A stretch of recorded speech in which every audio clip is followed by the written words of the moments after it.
Si Rev. Jerry Llanes ay naging kontrobersyal kamakailan dahil sa kanyang mga kritikal na pahayag laban kay Pangulong Ferdinand Bongbong Marcos Jr., PBBM.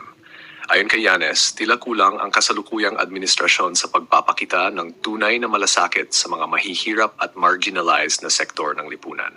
Binigyang diin niya ang mga isyung kinakaharap ng bansa tulad ng patuloy na pagtaas ng presyo ng mga bilihin, kahirapan at kakulangan ng trabaho, at pinuna ang tila mabagal na pagtugon ng pamahalaan sa mga ito. Bukod dito, ipinahayag din ni Rev. Llanes ang kanyang alalahanin sa ilang mga polisiya ni Marcos na, ayon sa kanya, ay mas nakikinabang ang mga mayayaman kaysa sa mga ordinaryong mamamayan. Bagamat may ilang sumusuporta sa kanyang mga pahayag, may mga kritiko rin si Llanes na naniniwalang masyado siyang mapanuligsa at hindi nakikita ang mga positibong hakbang ng administrasyon. Sa kabila ng mga ito, nananatili siyang matapang sa paglalabas ng kanyang opinyon na nanawagan ng mas makataong pamamahala para sa kapakanan ng mas nakararami.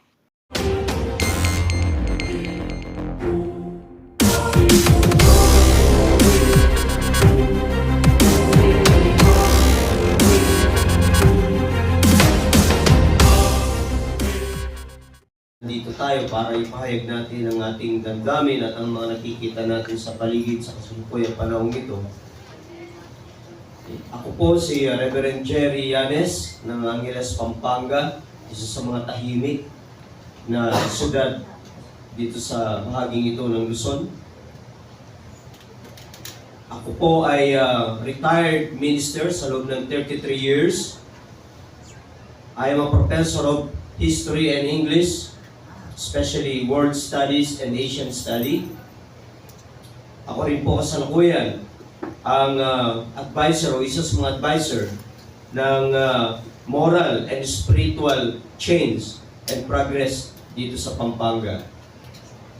Na matanggap ko ang imbitasyon ito, ako po ay hindi umaasa na makatanggap ng imbitasyon muli upang makapagpahayag ng aking mga nakikita at nararamdaman.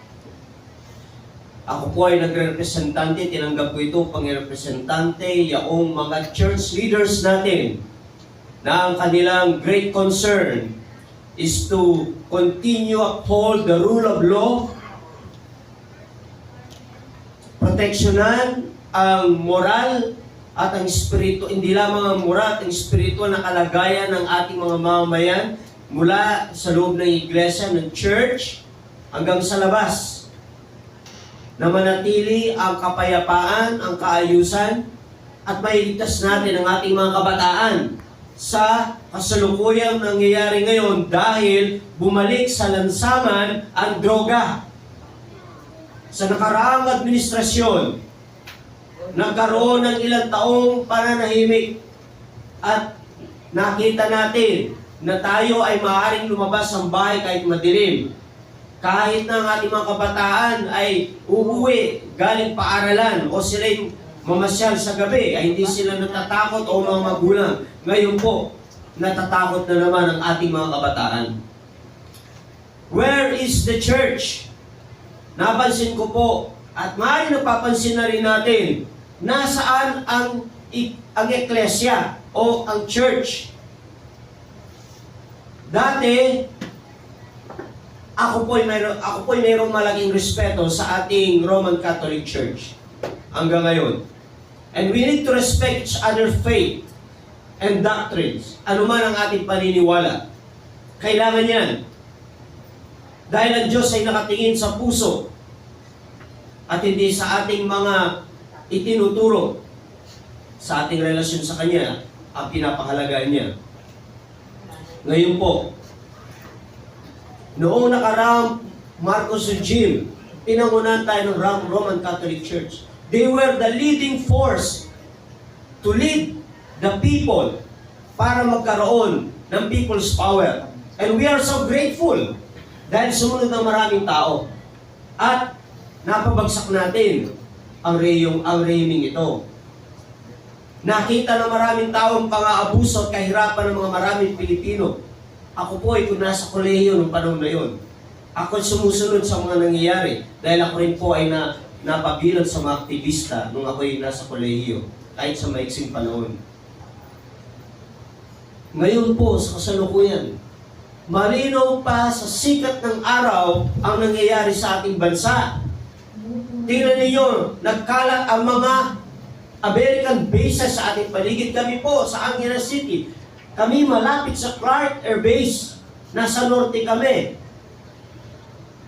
Marapit din po kami sa Subic. At kung magkaroon ng digmaan at hindi ito mapigilan dahil meron tayong mga nakatalagang mga American bases dito sa Pilipinas, sa ating lugar, at meron pang mga missile system, at kung matrigger ang digmaan, ang unang-unang tatamaan ay ang mga base militar at ang mga paliparan natin. Nandiyan pa rin ang gutom. Maraming walang trabaho sa nakaraang mga sunod-sunod na bagyo. Ang ating mga kababayan ay nanatili sa baha. Nanatili sila sa mga tolda. Walang bahay, nakikitira. Meron ba tayong nakita? Meron ba tayong narinig na sila ay ating tulungan at pagkaisahan natin na tayo tumulong? Anong ginagawa? Ayuda. Minsanang pakain.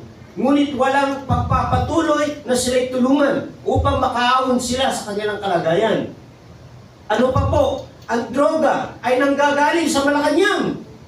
Ayaw pa tayong pakinggan dahil totoo may nangyayari hindi maganda mula sa ating mga pinuno dyan sa Malacanang. Pababa hanggang sa mga opisyal. Doon po sa amin, sunod-sunod ang raid ng mga pulis. Hindi na babawasan. Nagsawa na po ang aming mga kapitan sa paulit-ulit na raid at pagkakakulong ng mga kabataan. Ngunit pagkalipas ng ilang araw, nandiyan na naman sila sa labas. At ano ang balita? May mga protector sila. Ano ang ating gawin bilang isang church? Tayo bilang isang church, kami, patuloy kami nanalangin, patuloy namin tinuturuan ng aming mga tupa na sila ay maging mabuting mamamayan, proteksyonan nila ang kanilang karapatan, gawin nila magagawa nila na palakihin ang kanilang mga anak at turuan ng bawat isa na matakot sa Diyos. Ngunit hindi sapat ito kung paglabas nila sa church ay nandiyan sa paligid ang mga taong handang manira at pumasok sa kanilang mga tahanan at agawin ang ating mga kabataan at turuan sila na gumawa ng masama. Ang nangyari po sa nakarang mga araw sa paglusob sa isang church, hindi man natin tinatanggap o marahil tayo napapangiti sa kanilang pastor dahil sa kanyang mga sinasabi o sa kanilang paniniwala sa nakaraang mga araw. Ngunit hindi natin makakaila, ito ay isang sagradong lugar, isang lugar na kung saan nananatili ang pagtuturo ng moralidad at spiritual na magkaroon ng tamang relasyon sa Diyos at sa kapwa. Ngunit ano ang ginawa nila? Nasaksihan natin yan. Yan ay hindi posibleng mangyari din sa susunod na mga araw, sa mga iba pang mga church, dahil ang state ay maaaring pumasok sa church, pero ang church ay hindi maaaring makialam sa state, sa political. Hindi ba? Kaya tahimik ang marami mga religious leaders. Bakit? Nandoon ang takot na baka ma-involve ang church sa politika. Ngunit tingnan ninyo ang Biblia mula Old Testament and the New Testament. Hindi ba? They condemn also the leaders in the political arena. Nagkaroon ng mga crusade. Even in the time of Jesus Christ. Before Jesus Christ was baptized, nandiyan si John the Baptist, he condemned them. Yung mga sundalo, yung mga pinuno katulad ni Herod. And then Jesus Christ came. He was baptized and he began his ministry.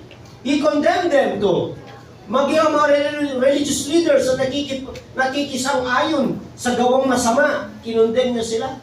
Ano sabi niya sa kanila? Para kayong mga nichong pinturado sa labas, ngunit sa loob ay puno ng bulok na buto.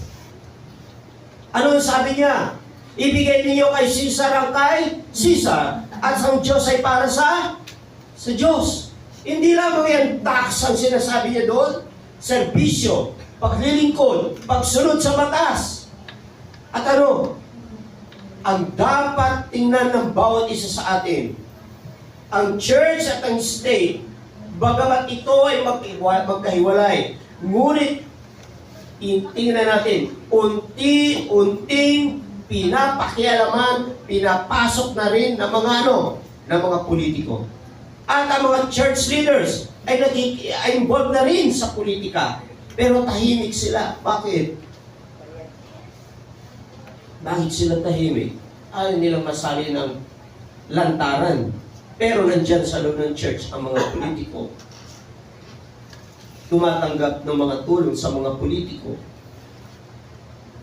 Hindi masama yun para sa church, para sa mga tao natin sa loob ng church. Ngunit sa yung nangyayari, bakit hindi tayo nagsasalita sa nangyayari ngayon? Bakit tahimik ang church? What the church can do? Where is the place of the church today? Hanggang ganito na lamang tayo, manahimik? Manalangin, tama. Palagoy ng spiritual at moral na kalagayan ng mga tao sa loob ng church. But someday, magigising tayo. Kawawa tayong lahat. Lalo-lalo na ang ating mga anak. Salamat po.